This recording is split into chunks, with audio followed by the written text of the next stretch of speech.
Hey everyone, before we dive in, I wanted to share something exciting. You can now send us a text message directly from your favorite audio platform. Yes. So whether you've got a question, want to give us feedback, or just want to share your thoughts on the show, I'd love to hear from you.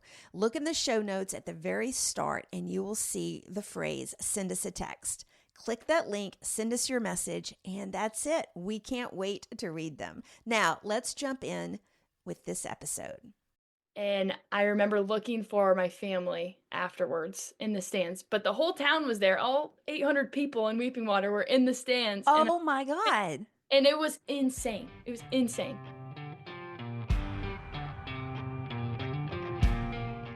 Today on the Sideline, I'm talking with the University of Nebraska at Omaha standout women's basketball player.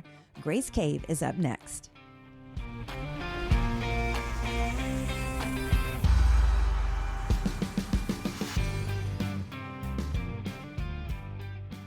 Welcome back to the Fifth Quarter Podcast. I'm your host, Sandy Adams, and this is where we dive deep into the world of sports, talking with athletes, retired, current, and everyone that makes the sports world great. A quick reminder, if you're not already subscribed to the podcast, make a note, subscribe to the show. You can find us on Apple, Spotify, Audible, YouTube, and wherever you listen to podcasts. To learn more about the show, you can visit our website at 5thquarterpodcast.com.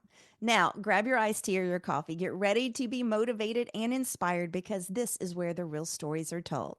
Today's guest on the Sideline, Grace Cave. Earlier this month, she capped off her collegiate basketball career with a standout performance, dropping 20 points in her final game for the University of Nebraska at Omaha. Her 11th 20-plus point game of the season. She leaves Omaha as one of the program's all-time greats, finishing with 1,336 career points, ranking 12th in the school history and second in the school's D1 era. Her impact goes way beyond scoring, dishing out 336 career assists during her time at Omaha, seventh all-time and the most in Omaha's D1 history. No player in Mavericks history has matched her combination of points and assists. I couldn't be more excited to welcome to the show Grace Cave. Grace, thank you for being here. Hey, that was a heck of an intro. That was crazy. Hey, I like to give flowers where they're due, okay? I Thank you. absolutely like to do that. I always like to start off the show telling people how I know my guests because typically, there have been a few where I did know them ahead of time. I just reached out and then got to know them. But I also like to tell people how I find them and that kind of thing. But you are a friend of the family. My niece Lindsay, I won't go into all that, but a friend of the family. Lindsay, my niece, has been after me to have you on the show. My brother has been after me to have you on the show. He lives in Omaha. It's a beautiful city. If all of you have not visited Omaha, Nebraska, please do so. It's a beautiful city. Spent many times there in the summer and winter, unfortunately. For all intents and purposes, I'm going to say you just wrapped up your collegiate career. You're a senior. Has that reality set in? Because last week was the last game, correct? March 6th? Correct. Yeah. So I don't know if it's really set in yet. I've only had a week of retirement, so I've been just kind of hanging out a little bit. Like I said, I'm just And hanging. you're still in school, so it's kind of got Yeah. to be, it's not really any different. Not really, because we would usually, if I wasn't a senior, then we would have like a month or so off before we Mm. started workouts back up again. So I'm kind of taking the time, and then I'll start working out once they go back, just so I'm on my timeline that I've been on the past 4 years. Sure. And for those out there, you guys are in the Summit League, and you unfortunately did lose in the Summit League. Yeah. You did the play in, and I feel like a sportscaster today because normally I am not, but you guys beat the University of Denver. Yes. And I just want to read this because I'm pretty impressed myself. Okay. The University of Denver, you guys only had like 7 players available to play because of sickness, injuries. Yeah, the second time we played them at home. The second time, which Yeah. was February something. Yes, something. Yeah. Okay. And you played. So in the last minute, you did a bunch of things. You scored 2 3-pointers to take it into overtime. Yep. You guys won. You played all 45 minutes I did. and I scored 25 points. I did. And You were sick. I had the flu. You Yes. had the flu. Yes. Like, I was Crazy. impressed. It was crazy because we only had 7. I wasn't at shoot around or practice that like the previous day. I was like, Coach Banks, I'm not feeling well. I need to go get some medicine." Oh, And she's like, "Okay, well, let me know how you're feeling tomorrow for the game." I was like, "Okay." So I wake up and I'm like, "This is it's senior day." I was like, "I have to play. I have to." And then I ended up playing the whole game. And then I went home, slept for 3 days. I was good to go. I think that's crazy. But the other thing was that was probably your seventh 20 plus game of the season. Something like that. I think in my last 10, I averaged 24 or something like that. That's crazy. That is crazy. So that kind of brings us back to, let's start at the very beginning. Like, do you remember the first time you held a basketball? I have some recollection of it, yes. I was in kindergarten, and my Oh. cousin Jake, shout out Jake, he was in high school, and they would always have, like, shoot around before school, so I'd go to breakfast, and I'd go watch them just, like, shoot in the gym, and he was like, "Well, hey, come shoot," and I'm like, "Okay," like, me as a 5-year-old, I'm like, "Okay, I'm gonna hang out with the big boys," and then ever since then, it's just been it's for me, it's always has been. I've always loved, Right. playing with older people, people who are better than me. So I feel like that was kind of the initial spark. Did you ever have any interest in any other sport? Like, did you try any other sports? Yeah, so I played, oh boy, almost everything. So I grew up and I played obviously basketball. I played Right. football, I wrestled, softball, volleyball, track, Wow. everything. So I've been around the block and I knew which one was for me. So when did you decide, like, this is it? I'm not going to play anything else? So my mom and my dad, I'll never forget. I was also in dance at this time when I think I was in like 3rd grade. And at this point, my coach at the time, Jay, who was really good family friends with my dad, he's like, "Hey, like she could be pretty good." Yeah. And so my parents are like, "Okay, well, she's in dance, she's in this, she's in that. We need to be able to focus on one." And Right. my parents brought me and they're like, "Okay, you need to pick basketball or dance. We'll put you in In select." third grade. 3rd grade, we'll put you in select, but you gotta pick one. So I'm like, "Okay, this is like a life-changing decision. I need to go think about it in my room." I walk in to my room In third grade. Can I in just 3rd point that grade, out? Yeah. I'm all up here. I see my little mini basketball hoop on my door, and I'm Aw. like I walk right back out, basketball. And then the rest is history. Has there been a point where, and I'll get into that later, but I'm curious right now, has there been a point where you questioned what you were doing? Not really. No, I feel like ever since I was in kindergarten and, just Yeah. for as long as I can remember, it's always been basketball. That's what I'm known for, and I Right. feel like that's a huge part of my identity and how I, Right. grew up or whatever. So, no, I would say no.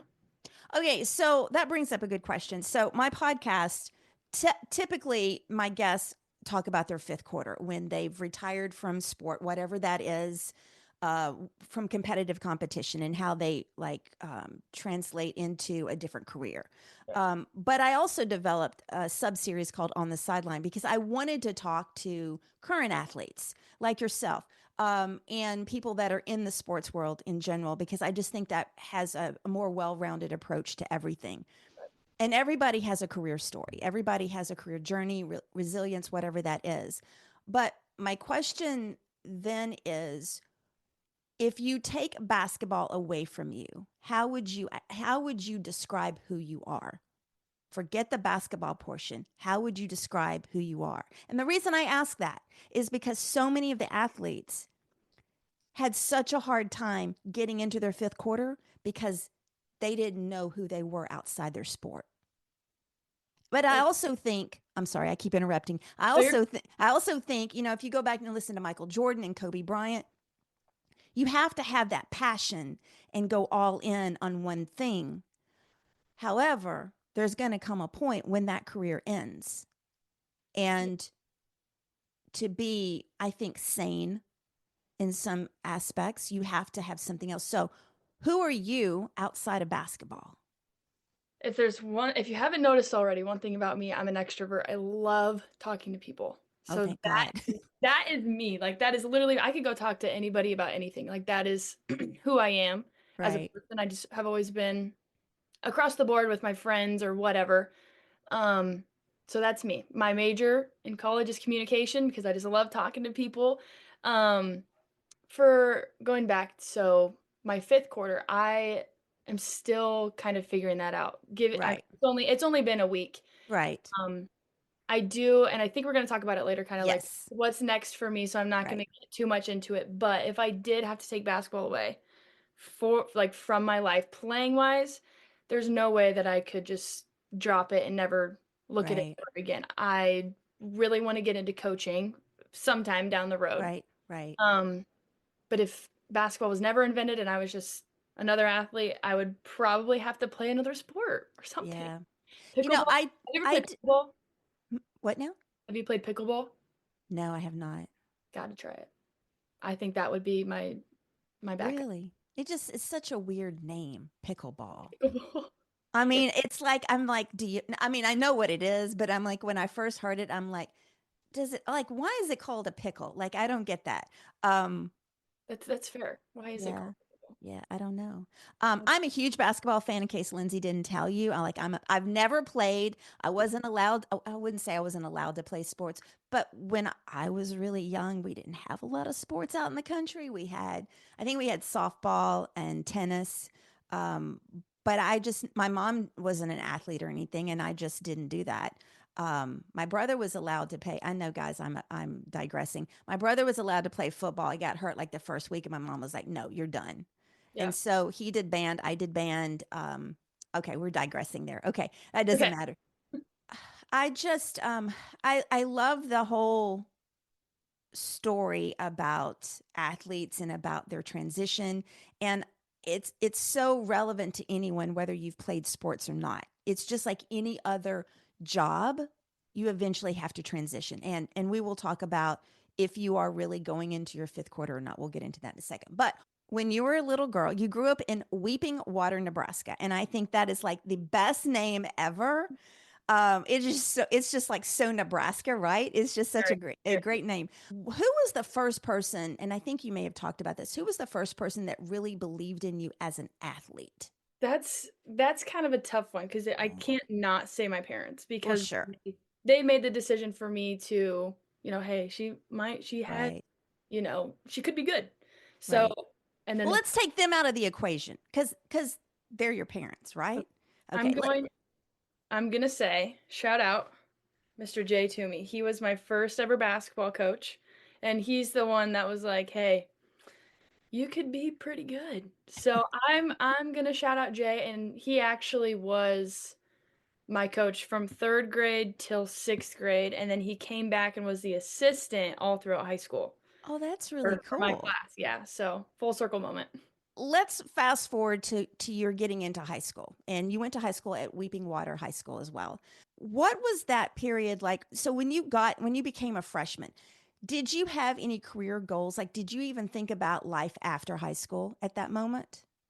I did. I would say kind of like a little flash forward moment. Seventh grade was when I got my first like college phone call. So I would say, Really? yeah, yeah, and like my first letters or whatever for recruitment. So I would, That is crazy. They're recruiting a seventh grader.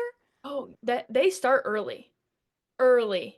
I went Oh on my my. first college visit my freshman year. Okay, so in seventh grade, who were the schools reaching out to you?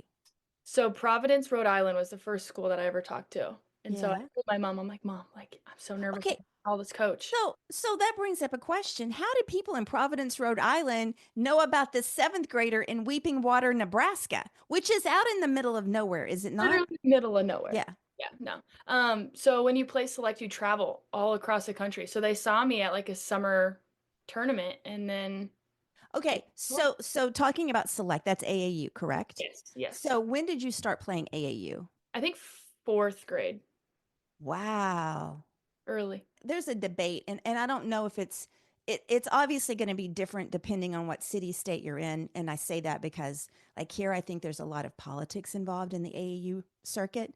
Um, and just in the area in general, no matter what you do, whether you're a child, high school, college, an adult, whatever that job is, and I'm doing air quotes if you're listening, you have to be seen. Yeah. You have to be seen. And so shout out to that. And did you want to play the AAU, or did your parents say you need to play AAU? I wanted to play. And why did you want to play AAU?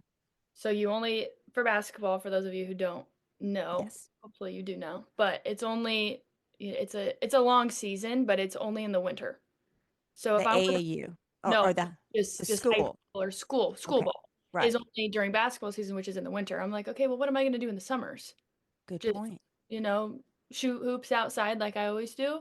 So I Right. think being able to, one, play year round, but then again, also play with different people Right. who are better than me, people who, have so much diversity coming from Omaha, from Lincoln. I'm from a small Right. town. Like, I think the diversity and then just, being experienced playing with people who were better than me, Mm-hmm. or at the same level as me was something that I really was eager to learn from.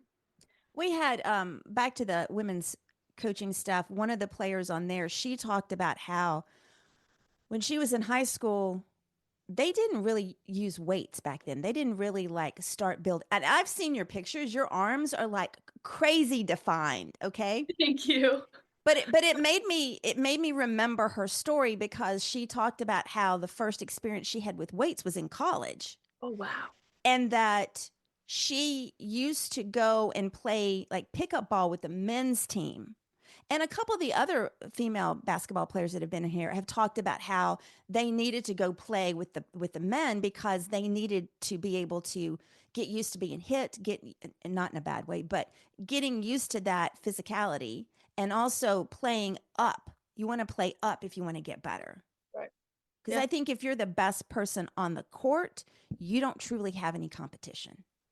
that's very, very true. It's very Yeah. But Yeah. we at Weeping Water, you start lifting seventh grade. Hmm. So seventh But grade, I but started but you're lifting. also a younger player.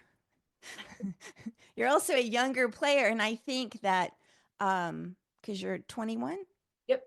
I would say that depending on the schools, I don't think that a lot of girls' teams necessarily lift weight. There may not be a lot that lift weight now. They just don't see the point in it. Yeah. So you were getting recruited. Providence, Rhode Island was the first one when you were in seventh grade. So in as your freshman year, you said you went on your first college visit. Where was that to? Omaha. I'm just going to go ahead and so why did you pick Omaha? One, close to home. Right? I wanted my family to be able to, watch me grow in my last 4 years, maybe ever playing the sport again. And Right. traveled the country and, got me to where I am. So I would say one, for my family to be able to watch me. Two, it was my school colors. And when you're, in high school, it's the little things. It is the little things. It is. It is. And then the coaches did a really, really good job of recruiting me and making sure, like, hey, you're a small town kid. We can offer you this, this, this, and all Right. these other schools, they can't do that for you. So they knew like what my values were when it came down to finding what school I wanted to go to. So they did a really good job. And then also with Omaha being the first school that I visited, their dorms, apartments, they're so nice. And I'm like, if I have to live here for the next 4 years, like this is bougie. It really is. It's bougie. So, and then I just ended up, comparing every other school that I went Yeah. to Omaha, and it ended up being the perfect fit. So what were some other schools that you visited? So I went to Drake, which is in Iowa. I went to South Dakota State, Nebraska. So how many outside of the Midwest? How many colleges recruited you outside the Midwest other than Providence? I don't Or is know. that asking too much to go GCU, back and think? What now? GCU, Grand Canyon, they were really on me. Okay. But I committed super early to Omaha. Like, I want to say like September of my junior year, which is like Wow. super early. Yeah. So I didn't go on much like recruiting visits and stuff. Mm-hmm. I hated it. I really did. It was a lot. Why? It was a lot. I was a freshman, sophomore going on Oh, visits, and and on top of I was playing in the summer too on my AAU team. right. So it can be very overwhelming. It is a lot. So let's go ahead and staying on high school because as a senior, you won the state championship. We did. We did win. First ever in school history too. Have they won since then? No. Okay. What do you most remember about that game?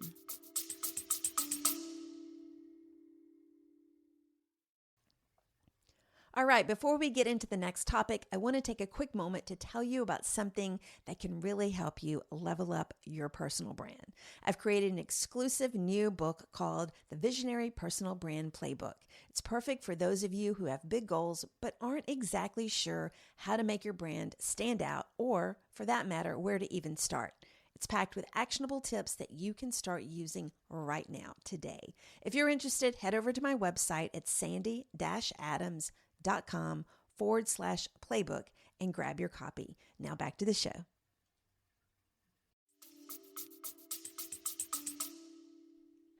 I'm not gonna lie, and this is me being 100% Hey, honest with you. that's all I want you to be. I don't remember a whole lot. I would think most people don't. I just blacked out and I Mm. just, whatever. I remember the whole game, it was very back and forth. Like they would score, we would score, they would score, we Right. would score. Nobody went on like a big run and nobody came back. I remember we were down one after a girl on the other team made a bucket and there was like what, 11 seconds on the clock or something like that. And That I'm like, gives me anxiety. give me the ball, give me the ball. So full court layup, went all the way, dribbled all the way down, made a layup, and then I think there was like 2 seconds left and they got up a three and it didn't go in and then we won. And I remember looking for my family afterwards in the stands, but the whole town was there. All 800 people in Weeping Water were in the stands, Oh my God. and it was insane. It was insane. Yeah. And where was the championship game at? It's at Lincoln at Okay. Nebraska where they play. Okay. Yeah. So the whole town came. Whole Wow. town. Yeah. That's really cool. That's really cool. So now let's fast forward to you've made your decision. You're going to Omaha, to the University of Nebraska in Omaha. And what was the biggest adjustment from high school ball and AAU ball to college? And it's a D1 school. It's kind of tricky. I would say the biggest adjustment outside of basketball was leaving home. And I feel like every kid kind of goes through that. Yeah. First semester is really hard. Yeah. Um, I did. I went through. Yeah, it was yeah. hard. Yeah, yeah. Basketball wise, these girls were massive. I Yeah. was like You're probably I was the second shortest. I'm 5'9". oh, you're 5'9". You're Yeah. much taller than me. I think like it was these girls are a lot stronger than me. They're a lot faster than me. I wouldn't say that they were smarter than me because that's something that I hold near and dear to my chest, that my Right. basketball IQ is really up there. Right. But I don't know. I think it was definitely my first year as a freshman was all about learning and adjusting to the style of play, being with girls who are playing against girls. I was 18 and these Right. girls are like 22 and I'm like, okay, I got to learn. I got to take a Right. step back. I got to watch. I got to learn. I have to adjust. Um, yeah, freshman year was tough. So what do you think got you through that year? That's tough to say because it was tough. I broke my finger. I was in a cast. I had mono. I Oh had my God. COVID. It Oh, was that's right. But that's the other thing. So you started college in what, 2020? 2021. 2021. So COVID was still kind of Yeah. going on. Yeah, you had to get tested every week that you were on campus. Yeah. Yeah. Yeah, it was tough. I don't really know what got me through. I would have to say my family because there's no way Mhm. that I would be anywhere without them. I would also think that just looking at you, I'm going to do the little psychiatric Good, evaluation.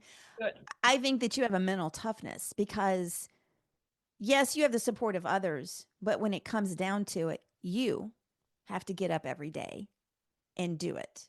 That's very true. So That's a good mental, observation. yeah, mental Thank you. toughness. I would say definitely. And I was listening to you talking about how you had to learn, how do you had to adjust. I think a lot of people, not a lot, but many people it would have been hard for them to get through that year. Self-doubt, imposter syndrome, Hmm. okay? Especially because you were smaller than everybody else. You know, it takes a lot to persevere through that, and I just that's my outlook on that. So for whatever it's worth, but yeah. So you decided as a freshman, did you decide to start with communications then, or did you change your major? No, I was actually going into college. I was like, I want to be a cop so bad. A cop for whatever reason. Because Omaha is like, I think Do they're you the know any cops? No, I don't. I was like, it seems cool. Well, I was obsessed with this TV show, Criminal Minds. All Yes. high school, Yeah. yeah. Yes. Yes. Yes. And so I was like, I have to be a cop. And then reality kind of set in. But Omaha has like the nation's top criminal justice program. Yeah. So I was like, perfect. I'm gonna learn from the best, whatever. And then I was like, wait, that means I'm gonna have to carry a gun around and I'm Mm. gonna have to see a lot of hard things. And I Mm. don't want to put myself through that. Yeah. But I, then, yeah, I couldn't do it. so then why decide on communication? So I was going to be business major, and I found out to be a business major, you have to take stats, and I did not want to take stats. So Yeah. then the next is like you can take basically all these business classes as a comm major and not take any of the math. I was like, perfect, put me in. So Interesting. I think it was the first semester of my sophomore year was when I declared my major. And at that time, what were your thoughts about what you're going to do after graduation? I had no idea. Yeah, a lot of people don't. Coaching. Yeah. I don't think I'm ever going to be able to step away completely from Yeah. basketball. So probably coaching. I really wanted to be a teacher. I still do, but Coaching is teaching. exactly. But I was like, I really want to do PE. I could be a really cool PE teacher and then coach basketball.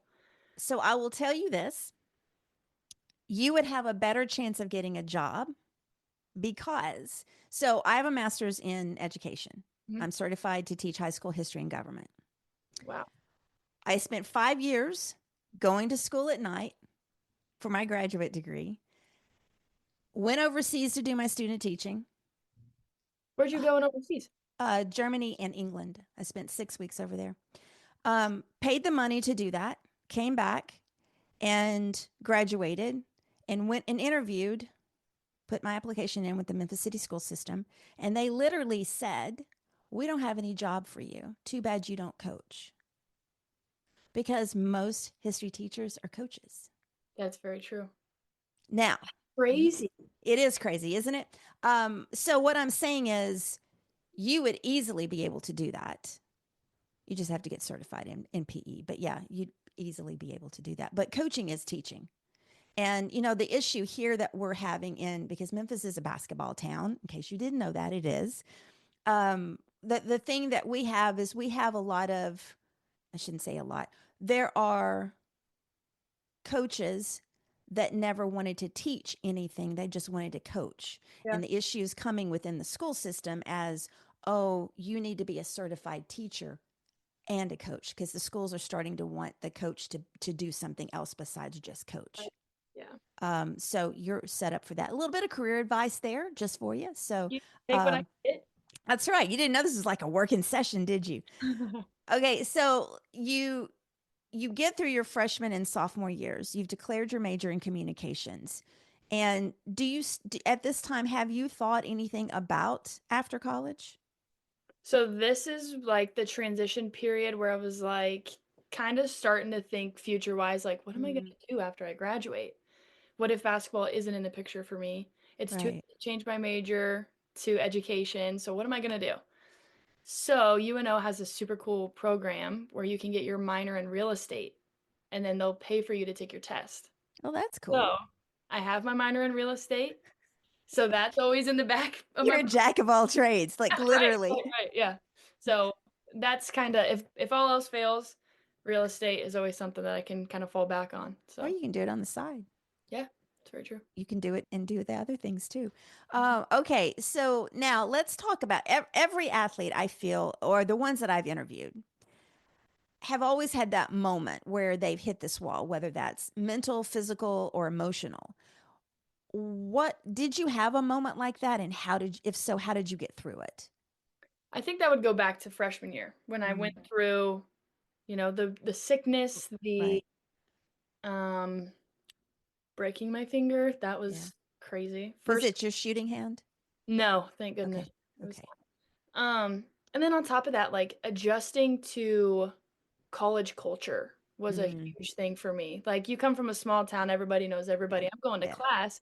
I have no idea who these people are. I That's can't be like, right. hey, how's your day going? And then they're like, wait, why are you talking to me? Like Yeah. it was a huge culture shock for me. My first, semester, maybe first 2 semesters. Um, I think that how I got over that was my teammates. Like Mm, I knew them, and if I ever needed anything, I could, hey, you want to go get right. or whatever. I think I surrounded myself with really good human beings, and that Mm. kind of helped me grow as a person as well. Um, so yeah, that's what I would say. You bring up a good point. It's the people that you have around you.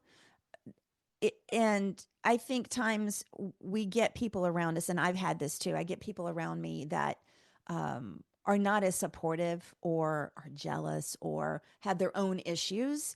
And for athletes, especially as you progress in the ladder, as you go and grow in your career, your circle gets smaller, and you have to really see who really is there for you to Right, support you and to give you a positive circle of right. support. I Uh, think that was when, like I was just saying, like climbing the ladder, kind of mhm, like as and your circle gets smaller. I mhm. feel that right now. I'm, Yeah, 21 years old, and I'm kind of going into that fifth quarter. Maybe we'll kind right. of see what Yeah, happens. yeah, But yeah, I definitely feel that, and I think that if you get too comfortable with the people that you're around and that's just, supporting but not really because they're in your shoes but they're not. They want right. to see you succeed, but it's like, do they really? So that's something that I have gone through over the Hmm. past 4 years. It's yes, you're in my same position, we're on the same team, but do you really want to see me succeed? I want to see you Right. succeed. Do you want to see me succeed? So that's something that I feel like, especially as the older I get and the more I mature and the more I Hmm. see, that that circle needs to keep getting smaller and smaller and It smaller. does. Yeah. And it's not just about your teammates. It's about all the other people that are coming around you. Because I think as you grow in status, and if you do go and play pro, you're gonna have more people and because I know a lot of people that have played pro ball, men and women, and there comes a point when they look around them and themselves and they're like, why are you here? What is it you want from me? Yeah. And unfortunately, I think that as you get more elite, you have to look at people and go, what is it you truly want? Yeah. And it's sad, it really is, that you have to protect yourself like that, but it's also true. Yeah. uh, Very. so yeah, definitely that. So now I want to talk about, you are really visible. You've played all 4 years at Omaha. Have you started all 4 years? I started a little bit my freshman year. Right, It was kind of me and another girl. We were always going right. head. But I've started since my sophomore year. So you're in D1 and you're getting more visibility, right? How Yep. do you balance that pressure of maintaining that visibility while staying true to yourself? That's a great question. That was beautifully worded as well. Okay. I would say you have to, going back to the circle, you have to Right. be surrounded by people who don't let your head get too big. Yeah. Because I had, a great year. Let's say I had a great year my sophomore year, and I'm like, okay, I'm feeling pretty good. Like, come on, bring it at me. And I need somebody who's going to stay around me and be like, hey, cool it. You're not as good Right. as you think you are. You have so much more room for growth. So I think, surrounding yourself with people who keep you level-headed, and it's like, hey, you might need Mhm. to pop that balloon that your head's getting too big. Like, you know what I Yeah. mean? Yeah, that's what I would say. You got to keep good people around you. You do. I had a guy on here. He went to, I can't remember, University of Arkansas or Arkansas State. Had fantastic year, freshman and sophomore year, and his head got too big. And he actually admitted it. He's like, I let my ego get to me, and I didn't put as much effort into my training, my career, and he Yep. said it showed, and Yep. it cost him. Mhm. You know, um, so yes, it's really important, to have that good support system around you and to be able to put yourself in perspective of I've still got so much more I need to achieve or I want to achieve, and, I and would not settle for what you have right now. Right. And I would say it really is a mindset thing too. Like if you have the mindset of, oh, I'm the best player on the team, everybody's posting about me, everybody's Right. talking about me. Like you have to have the mindset of you have to stay hungry.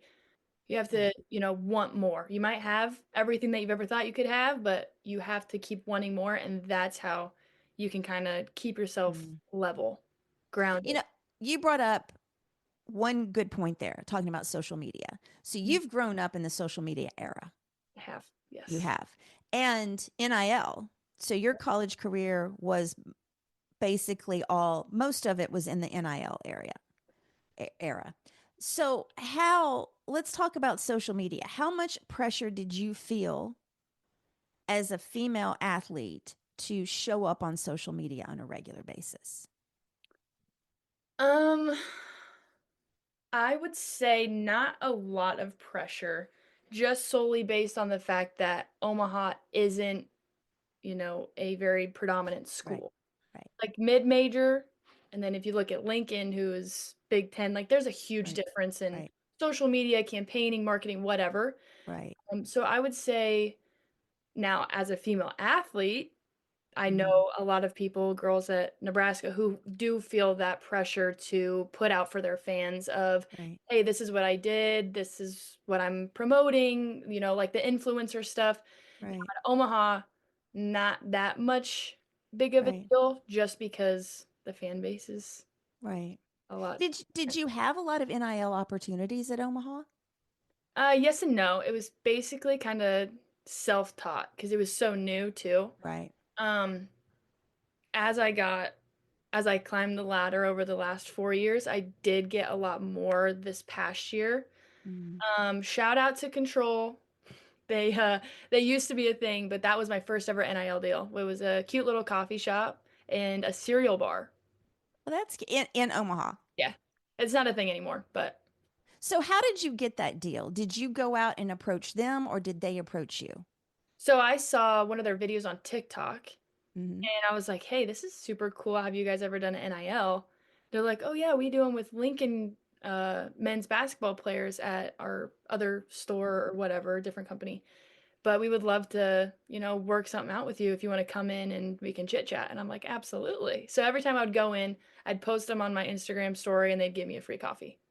Okay, so everybody out there, if you're a young athlete, which I hope there's a lot of young athletes out there, I mean, it's not about and this again goes into any job opportunity, whether it's NIL, sports, whatever. You have to look for those opportunities and put yourself out there. Say that last part again. You have to put yourself out Yourself out there. there. That's Yes. right. That's right. Because a lot, what we found in Memphis is we struggled the past couple of years. FedEx, because this is where it's based, FedEx made a huge contribution this year for an NIL commitment to Memphis for the next 5 years. But what we have found, because I'm vice president of the booster club for the men's basketball team at Memphis. And we don't do NIL. We have collectives that do that, but we had to get educated on it. And what we have determined is a lot of the smaller companies don't really know what to do. They don't know, they hear NIL and they're like, "Oh, that pays a player," but they don't necessarily know how they can benefit from it. Right. Or the owners don't have the time to think about how they can benefit with it. And I listened to this great podcast, and I wish I could remember the name of it. It was like a series, and it went through the whole NIL movement, not just when NIL started, but like all the athletes that came before them that started with all the lawsuits and everything that kind of built up to NIL actually happening. And there was some great stories in there about the athletes that went out. They weren't the best athletes. They didn't have the biggest followings, but they went out and figured out how they could make money and approached local businesses. And it just goes back into know your value, figure out what you have to offer, and go in there, whether it's a regular job, whether it's NIL, whether it's being on another team. Everybody's going to the transfer portal now. Yeah. Um, it's Yeah. it's it's like this disco ball club, whatever the transfer portal. Anyway, okay. As you progress through your junior and senior years, what was your thought process then as to, you know, what you're going to do next? Um, I think that I really wanted to step into during basketball season, I really wanted to step into the role of being that leader on the team. Mm. And I wanted my game to elevate so where there was really no doubt that I was the leader on the floor. And I Now, I want to ask this though. Why in your head did you think I want to be the leader? Why? Hmm. I don't know.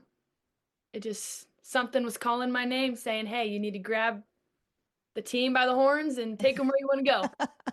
That was like a little Mavericks joke. It Yeah. was a But little wild, wild west. So you compared stepping up to be the leader, but you also made a really good point there. You needed to increase your skills. yep. So there was no question as to whether or not you could be the leader. So let me ask you this. If you're talking to any high school girls and high school boys, what would you tell them? What tips would you give to them to to figure out if they are ready to become a leader on the floor Well, or how to get into that position to be that? I would say the number one thing going into my junior and my senior year was a lot of reflection, Hmm. thinking about what's important to me, what is going to help Right. me be myself, but also help people along the way and make sure they follow my lead.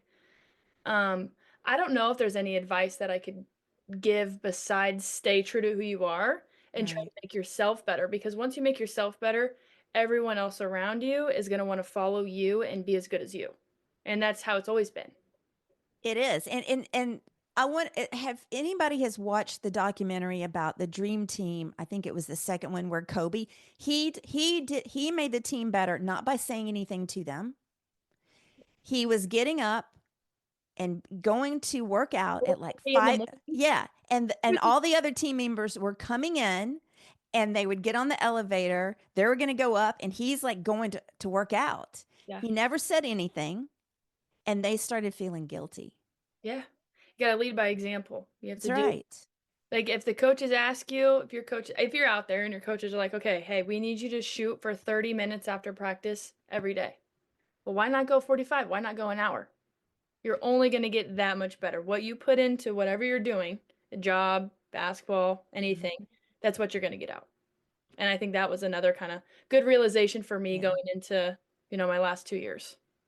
I know what I was going to talk to you about the social media thing. So, and it plays into what you just said. What I hear from some people that I know around the country when it comes to high school athletes right now, and maybe college too. And I don't know if it's girls as much as it is boys. They play for social media likes. Doesn't matter if they win the game, just as long as they've got something to post. Yeah. That And that mhm. I think that I don't know if it's true, but I think that that also kind of plays into not for everybody, not for all athletes, but I think it also plays into that mentality of they don't necessarily want to go and take that extra effort to be better.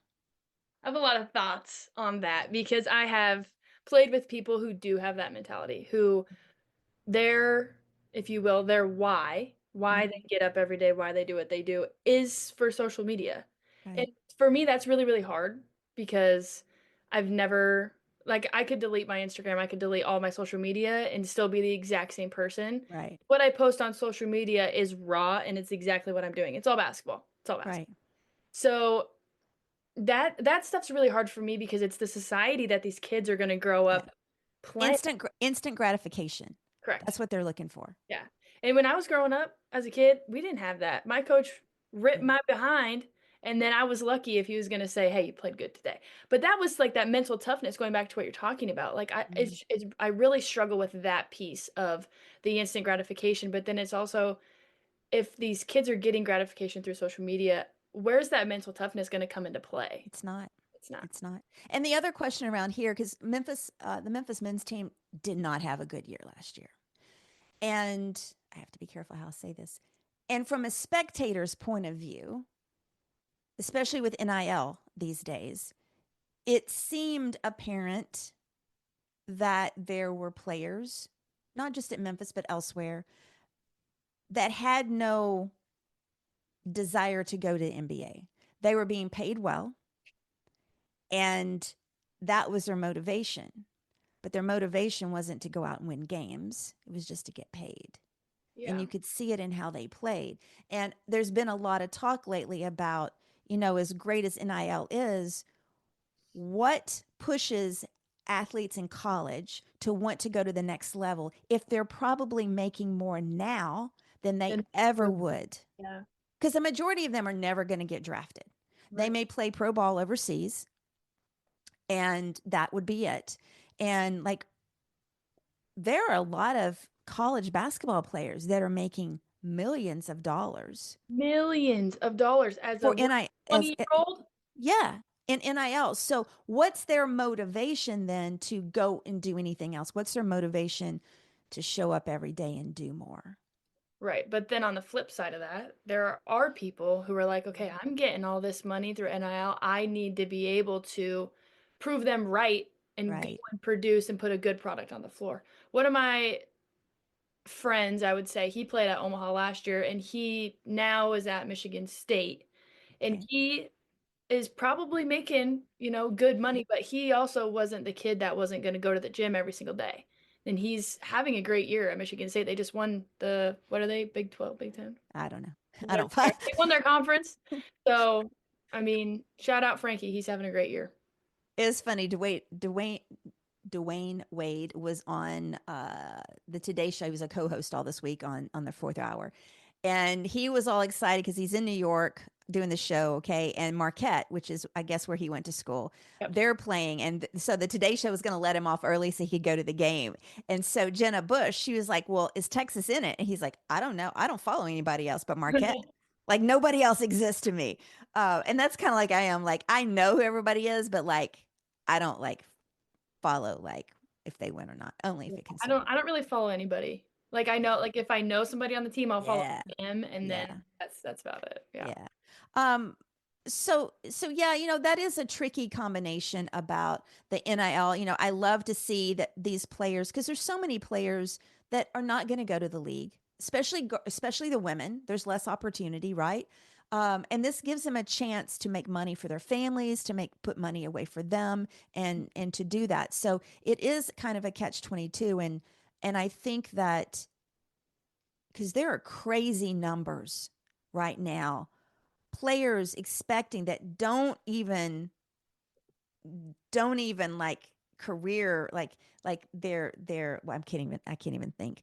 um they don't play $1 million worth. Like they don't play in that level, in my opinion. And I just threw $1 million out there, and because there's so Well, many. I mean, that's a fair number. I mean, Yeah, there is millions and millions and millions of yeah, numbers that are thrown around to athletes for what?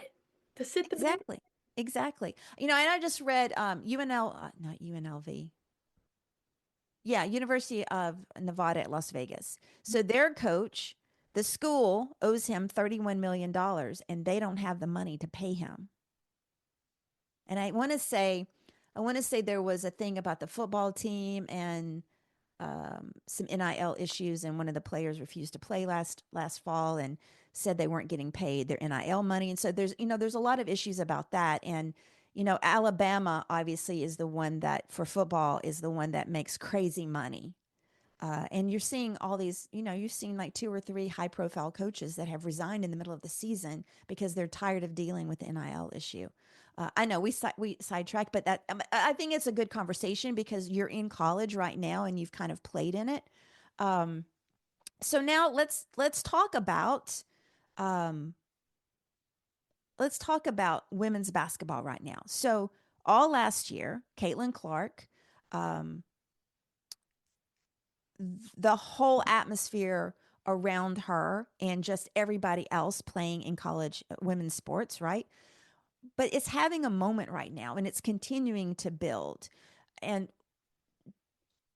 how do you feel as a female basketball player? How do you feel about where this because you obviously don't have a crystal ball or anything, but how do you feel about do you experience that yourself, or is it something that you're on the periphery that see and it's not really affecting you? I would say it does definitely kind of affect all female athletes in a way. Right. Um, so I have talked to Caitlin a few times in my life before she was who she is. Right. Have you told my brother that? Because he's like crazy about her.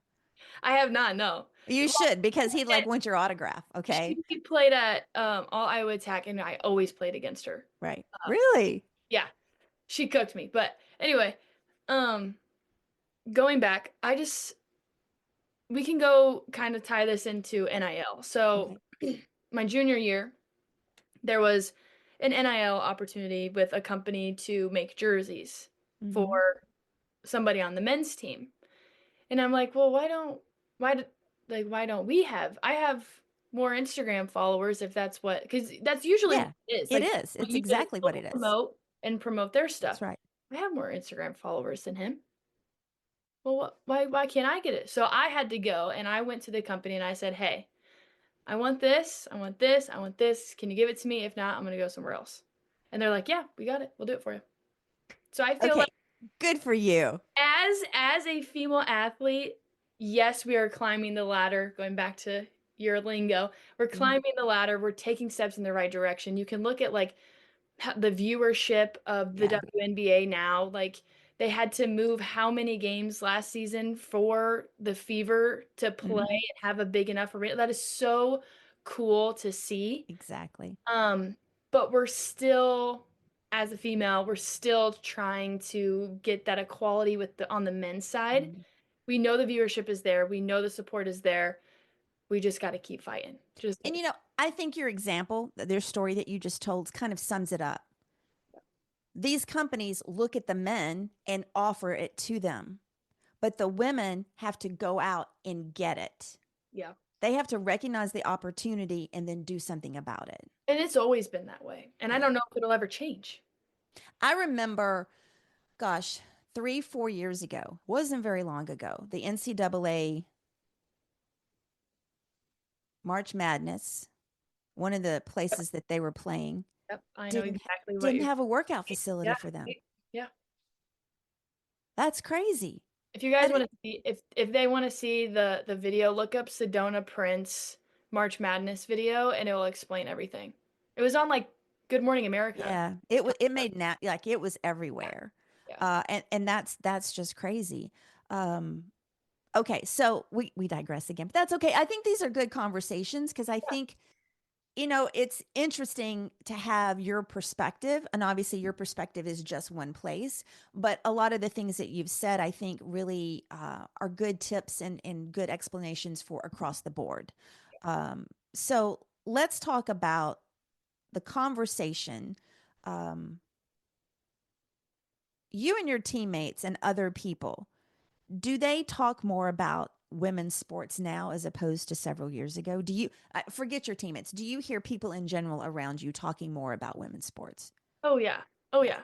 yeah. 1000%. I would come back, to Weeping Water and somebody saying, "Oh, did you see the Nebraska whoever game and so and so at this many points?" I'm like, "Okay." Or they'd be like, "Did you see what Caitlin Clark did?" Or what? And that's super cool to see just the atmosphere around women's sports. Yeah. What was that? The Netflix documentary of Shakari Richardson, I'm pretty sure is her name. Yes, the track star. I can't remember. I know which one you're talking about. I haven't watched that yet. I watched the first 2 episodes and you should watch it. It's Okay. really, really good. Okay. I'll put that in the show notes after when this goes live. Okay, so the other thing is, so imagine a young girl is sitting in the stands and she's watching you play, dreaming of doing what you're doing one day. What's one thing that you would want to say to her or tell her or want her to know? I would say, and I've been asked this question before, and I feel like every time my answer is different That's depending okay. That's on okay. what I'm doing. But one thing that I was always told is just keep at it. Just keep at it. Mm, Just keep at it. Just keep at it. Even to today, even when I was a kid, just keep at right. it. Keep at it. There's going to be so many people who are going to tell you that you're not good enough or your dreams are crazy or whatever. Just keep at it. Keep at it. Stick to what you know and trust your work ethic and make it happen. I think that's really good advice. And I think that's advice for anybody doing anything. I see so many people that, and I hear from people that they try to quantify what's going to happen next so that they can not do it, Yeah. and or people, they think if they don't get an immediate response, then they need to stop, or they're so busy trying to prepare to start that they never start. Like there's so many things. And I think that, us as humans, we just need to put those blinders on and just do the work. Have Figure that out, vision. yeah, tunnel vision. Exactly. Just keep doing the work and don't look around, because I guarantee you those people aren't looking around. Mm-mm. Kobe wasn't looking around. Kobe was Kaylin, not looking at anybody but the that's man right. in the mirror. That's right. That is exactly right. That is exactly right. Okay, so when you think about your entire basketball journey, from that little girl in Weeping Water, Nebraska, I love saying that, picking up that ball for the first time to who you are today, what are you most proud of? If you can even answer that, what are you most proud of? Oh man. I probably I'm proud of the fact that out of everything that happened since I've been in 3rd grade, Yeah. that I stuck with it and I got it done. Like, I'm the first in my family to graduate from a 4-year college. Hopefully, I'm graduating in May. Yes. But that I was the first D1 athlete to ever come out of Weeping Water. Like, there's so many things that I did, but I didn't do it by myself, if that makes sense. Like, yes, I stepped on the court, but I had so many people who were behind me in my circle. Mm-hmm. Um, I don't know if there's one thing that I could say I'm most proud of. Probably going Division 1 because that is something that only 1% of the population gets to. Right. So, That's exactly right. So let's talk really quickly about what's next for you. Obviously, graduation in May, right? yep. And we kind of teased. We don't know if you're going to start your fifth quarter or not. Okay. So right as of right now, what are your plans, or what are you thinking about? Are you ready? I'm ready. Oh, This is is this breaking news? breaking Oh news. my God, I'm so excited. I haven't really talked to anybody but my family about it. So Okay. why not, let Yeah. everybody know. This So, will come out next Wednesday, by the way. Okay. perfect. Okay. So, the NCAA is voting in May to see Mhm. if they're going to give everybody a 5th year. Mhm. So if I get a 5th year, I'll take my 5th year. I'll play one more year. Otherwise, I will be going professional overseas. Yes. Okay. Mm. Um question for you. What do you think a fifth year playing college basketball will give you? See, I've been asked that question and I don't know what my answer is. I think I've made my mark at Omaha. I know I have. Like Right. I'm in the book Sure. forever. I mean my jersey's not retired or anything, but I'm a small town kid from Nebraska. Right.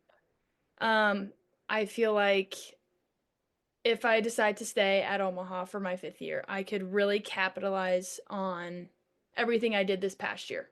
Mhm. I could hopefully we could take, Omaha to the March Madness. It's never been done before in school history. Right. So to have that chance to do it one more time would be amazing. And then the next question is, what if I don't come back to Omaha? Then do I go to a bigger school and see what it's like to play with the top people in the country? So Yeah. there's some, a lot of reflection and a lot of what's going to be best for me coming up in the next couple months. But as of right now, my plan is to capitalize on what I did last year at Omaha and take my 5th year if I get it.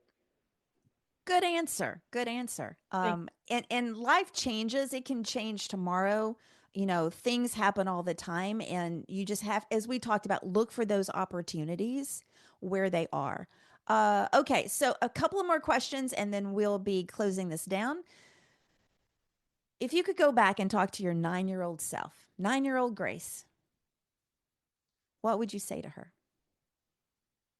That's tough. These are like very mentally stimulating questions. I don't like those normal, like, I want it to be a conversation. And actually, the very first episode we had, it was a guy, William Bedford. He played for Memphis in the late 80s, and he got drafted, played in the NBA, won a championship with the Detroit Pistons, had a lot of issues with drugs, went to prison.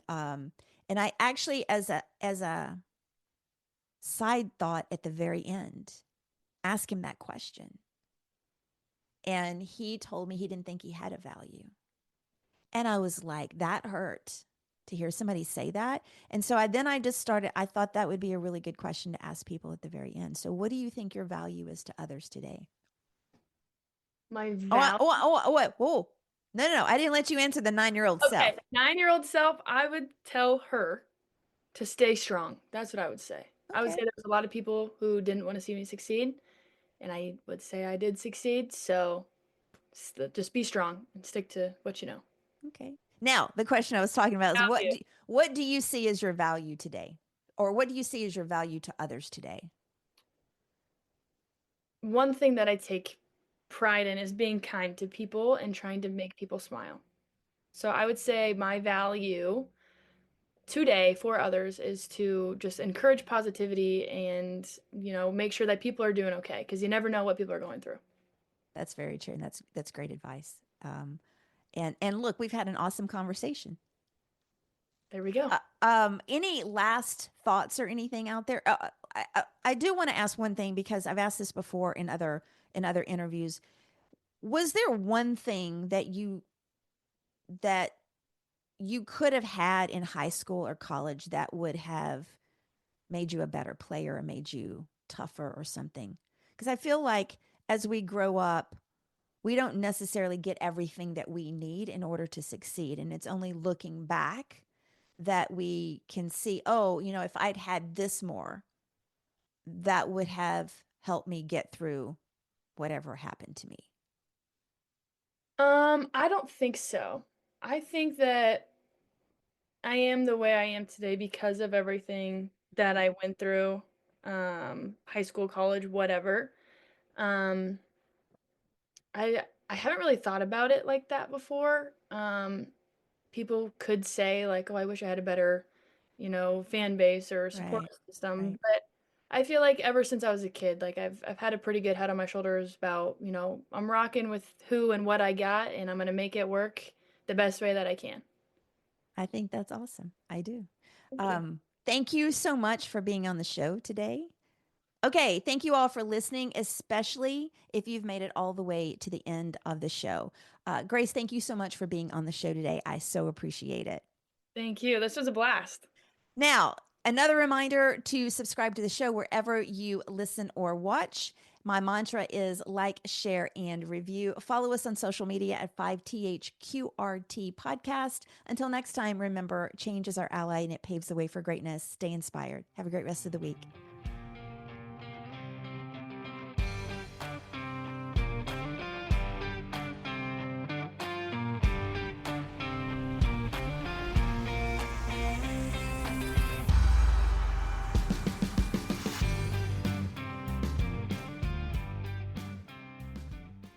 Hey everyone, a quick scheduling update. The fifth quarter podcast is moving from a weekly show to an every other week schedule.